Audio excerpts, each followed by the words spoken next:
क्योंकि जिस तरीके से उसने कहा कि साड़ी साया खोल करके घुमाएंगे, जो मनुस्मृति में ऐसे ही होता था। पहले पहले हमारे पूर्वजों को इन सामंतियों ने, इस इन मनुस्मृति को मानने वाले लोगों ने ऐसे ही अत्याचार किया था। गले में मटका बांध देना, पिछवाड़े में झाड़ू बांध देना, उन पे शारीरिक जुल्म करना, उनकी अस्मिता के साथ खिलवाड़ करना।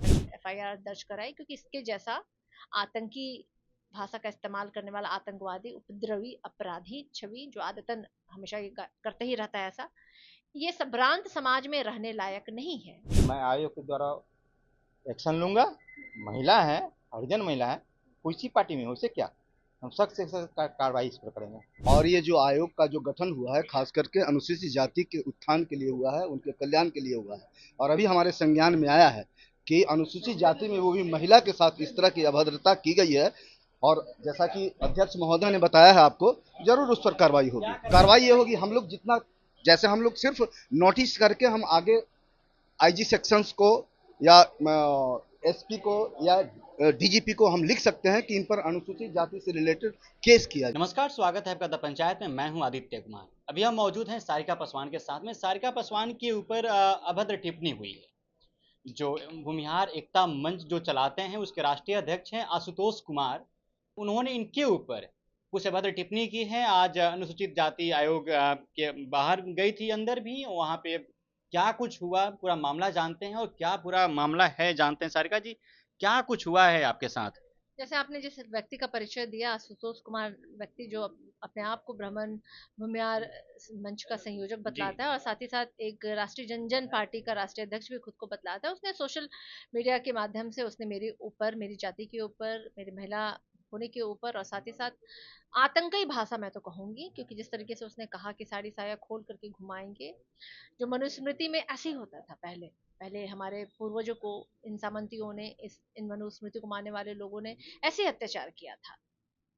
गले में मटका बांध देना, पिछवाड़े में झाड़ू बांध देना, उन पे शारीरिक जुल्म करना, उनकी अस्मिता के साथ खिलवाड़ करना। लेकिन आश्चर्य की बात है, 76वीं आज़ादी की हम सालगिरह मना रहे हैं और आज भी हमारे स्वतंत्र भारत में मणिपुर में महिलाओं को नंगा घुमाया गया। देश के कोने कोने से गाहे बगाहे हमें ये खबर मिल जाती है जहां महिलाओं के साथ ऐसे दरिंदगी वाले व्यवहार होते हैं। और आज इस जैसा व्यक्ति जो खुले आम सोशल मीडिया पे मेरी जैसे सशक्त महिला को खुला चैलेंज कर रहा है और मेरे खिलाफ ऐसी अभद्र टिप्पणी कर रहा है, तो ये दिखाता है कि ये इनके जो सांप के जो है ना, हमने फन को तो कुचल दिया है, लेकिन आज भी ये उस कुचले हुए फन के साथ ना फड़फड़ा रहे हैं। खैर, हमारी बहुजनों की संख्या बहुत है कि चंद मुट्ठी भर लोग हैं।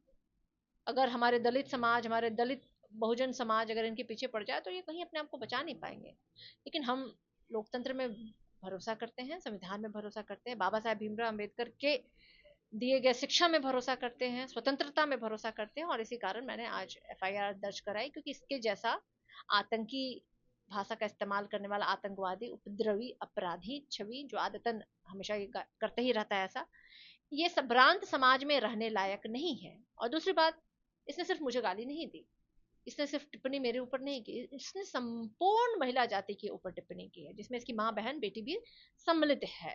तो इसने तो खुद को ही गाली दी है, इसने तो खुद का ही अपना परिचय दिखाया। लेकिन अभी भी दुर्भाग्यवश मैं कहना चाहूंगी, जो शब्दों का इसने इस्तेमाल किया, बहन बेटियों का बलात्कार हो रहा है और बलात्कार से पहले उसके शरीर से कपड़े नोचे जा रहे हैं। आज वो गरीब गुरबा, उनमें इतनी हिम्मत नहीं है कि वो लड़ाई लड़ सके जिस स्तर पर मैं लड़ रही हूँ। और फिर भी इनकी हिम्मत देखिए, पुनः ये लाइव आकर के मुझे थ्रेटनिंग दे रहे हैं। लेकिन हम डरने वाले हैं नहीं ऐसे अनुसूचित टुच्चो लोगों जाति को। आयोग भी गई थी, वहां पे क्या कुछ हुआ? वहां पे अध्यक्ष से भी मिली थी आप? नहीं, अनुसूचित जाति आयोग भी मैं गई, वहाँ पे सबों का समर्थन मिला, सबों ने कहा कि ऐसी चीज़ों को हम लोग कतई बर्दाश्त नहीं करेंगे। और मैंने बोला कि मैं भाई कोर्ट कानून में भरोसा करने वाली हूँ, इसके तहत मैं भाई एफआईआर दर्ज भी मैंने SC थाने में जाके करवाया है। आयोग भी मैं गई, महिला आयोग भी गई थी। अब तो ये तो स्वतः संज्ञान लेने की चीज़ है, क्योंकि ये सब जगह फ्लॉट है। कोई चुपके से उसने मुझे थ्रेटनिंग दिया नहीं है या मेरे कान में तो बोला है नहीं, ये तो स्वतः संज्ञान लेने की। और हमारे बार बार हमारे ये आयोग, हमारी ये संस्थाएं जो हैं, कई विषयों पे स्वतः संज्ञान ले लेती हैं। लेकिन अब देखना है कि ऐसे विषयों पे जो कि सोशल मीडिया पे एकदम फ्लॉट कर रहा है, हर एक आदमी के मोबाइल में दिख रहा है, क्या इन विषयों पे ये आयोग, ये थाने, ये सरकार, ये प्रशासन संज्ञान लेगा? सोशल मीडिया पे ये भी खबरें तैर रही कि परमेश्वर मुखिया के बारे में जो बोलेगा हम लोग चुप नहीं बैठेंगे, जो उसको गाली उनको गाली देगा हम लोग चुप बैठने वाला आदमी नहीं है अब। मतलब परमेश्वर मुखिया कौन था? 250 हत्याओं का आरोपी? ब्रह्मेश्वर मुखिया की हत्या करने वाला व्यक्ति कौन था? तुम्हारी जात पात बिरादरी के लोग थे, तो तुम उनका तो कुछ कबाड़ नहीं पाए। और ये जो लोग फलाने मुखिया, चिलाने मुखिया, ढिंकाने मुखिया का नाम लेकर के खुद को एकदम वीर अपने आप को बताने के लिए तुले हुए हैं, तो देखिए इनकी कोई औकात और बिसात तो है नहीं। और मैंने जो कहा, मैंने बिल्कुल सही कहा और मैं उस पर अभी भी कायम हूँ। जो लालू जी को चोर कहेगा, मैं जगन्नाथ मिश्रा को चोर कहूंगी। जो मेरे तेजस्वी यादव जी को कहेगा चारा चोर का बेटा, तो मैं नीतीश मिश्रा को कहूंगी चारा चोर का बेटा। जगदीश मिश्रा के बेटे जगदीश शर्मा के बेटे मुन्ना शर्मा के बेटे को भी मैं कहूंगी चारा चोर का बेटा है। जो कहेगा कि लालू जी के शासनकाल में नरसंहार हुआ, तो मैं कहूंगी किन लोगों ने किया। अगर सच्चाई बता देना इतनी तकलीफ दे है आपके लिए, सुन नहीं सकते हैं आप, तो आपकी सच्चाई बहुत है। और ये 1990 से पहले का दशक नहीं है जो आप कुछ भी कह के करके निकल जाइए, हम डर जाएंगे ना। आपको जवाब मिल रहा है और आपको मिलेगा, और हम इंतजार कर रहे हैं कि कानूनी कार्रवाई हो। कब तक कानूनी कार्रवाई हो सकती है, कुछ तो अंदाजा है ये तो आपको? कानून वाले लोग बताएं, ये तो सरकार बताएगी। सरकार के नजर में है ये बात। छोटी छोटी बातें ना, अम्बेडकर जी का फोटो कोई लेके चला जाता है, बिल्कुल। वो भी सरकार संज्ञान। उनको लेकर के आपत्तिजनक टिप्पणी जो है सोशल मीडिया के माध्यम से कुछ लोगों द्वारा की जा रही है और इसके लिए वो फिलहाल यहाँ पर पहुंची है। क्या उचित कार्रवाई आप करेंगे?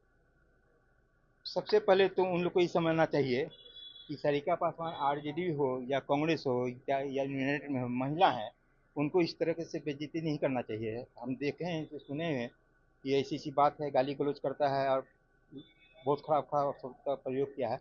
मैं आयोग के द्वारा एक्शन लूंगा। महिला है, हरिजन महिला है, कोई पार्टी में हो, उसे क्या, हम सख्त से सख्त कार्रवाई इस पर करेंगे, सबसे साथ कार्रवाई करने सख्त से सख्त कार्रवाई करेंगे। मैं इनको आश्वासन देता हूँ। जी, अभी भी फिलहाल थोड़ी देर पहले भी उन्होंने पहले तो पोस्ट किया कि उनके आईटी टीम द्वारा किया गया। अभी थोड़ी देर पहले भी लाइव आकर के बहुत कुछ चीजें उन्होंने कही है। ये पढ़े लिखे लोग के लिए ये अच्छी बात नहीं, चेतावनी क्या दे रहे हैं? ये कोई महिला दमने वाली महिला है क्या?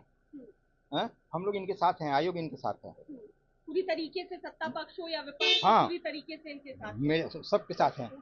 कंप्लेंट जो होता है हमारे आयोग बनाया गया इसलिए ना, सबका सुनने के लिए। मैं सारिका पासवान को जो अभी इतनी उठाया है वो गलत चीज है, मैं इस पर सख्त से सख्त कार्रवाई करूंगा। लालू यादव नाम का लेटर निकालते हैं और भी चुप हैं, तो बताइएगा। लालू यादव नाम से लेटर निकाल देते हैं और एक्चुअली क्या है, अभी अभी अभी संज्ञान में आया है हमको, है ना। और ये जो आयोग का जो गठन हुआ है खास करके अनुसूचित जाति के उत्थान के लिए हुआ है, उनके कल्याण के लिए हुआ है। और अभी हमारे संज्ञान में आया है कि अनुसूचित जाति में वो भी महिला के साथ इस तरह की अभद्रता की गई है, और जैसा कि अध्यक्ष महोदय ने बताया है आपको, जरूर उस पर कार्रवाई होगी। कार्रवाई ये होगी, हम लोग जितना, जैसे हम लोग सिर्फ नोटिस करके हम आगे आईजी सेक्शंस को या एसपी को या डीजीपी को हम लिख सकते हैं कि इन पर अनुसूचित जाति से रिलेटेड केस किया जाए। हम लोग वक्त क्या लगेगा, मैं अभी देखता हूँ उसका। अभी मेरे पास कोई फुटेज नहीं आया ना, मैं देखा हूँ कभी नहीं, अभी जानकारी, अभी जस्ट मैडम आई है और तब हमें जानकारी मिली है और इस पर कार्रवाई होगी, चूंकि अनुसूचित जाति। नहीं सॉरी, मैं नहीं देख पाया, मैं नहीं देख पाया। हाँ, वो 3 दिन के बाद मुझे पता चला। मैं देखिए ऐसा है, वो 3 दिन के बाद मुझे जानकारी मिली थी उनकी भी, और उसके बाद बहुत सारे रोड पर आंदोलन होने लगे। नहीं 3 दिन के बाद हुआ था सर, कहाँ 10 तारीख। हम लोग अभी बैठक करेंगे, पूरे हम लोग सब मिलकर के बैठक करेंगे, उसका निर्णय लेंगे। उनका भी सुनते हैं, स्वास्थ्य थोड़ा सा ढीला है, उनके स्वास्थ्य का प्रॉब्लम है, उस पर हम लोग सोच रहे हैं कि क्या किया जा सकता है ना। ऐसा नहीं, अनुसूचित जाति आयोग मतलब अनुसूचित जाति आयोग, ऐसा नहीं है कि विपक्ष और पक्ष, ऐसा कुछ है नहीं। चलिए, बहुत गलत बात है। अनुसूचित जाति वो भी महिला, बहुत गलत बात है। कार्रवाई जरूर की जाएगी।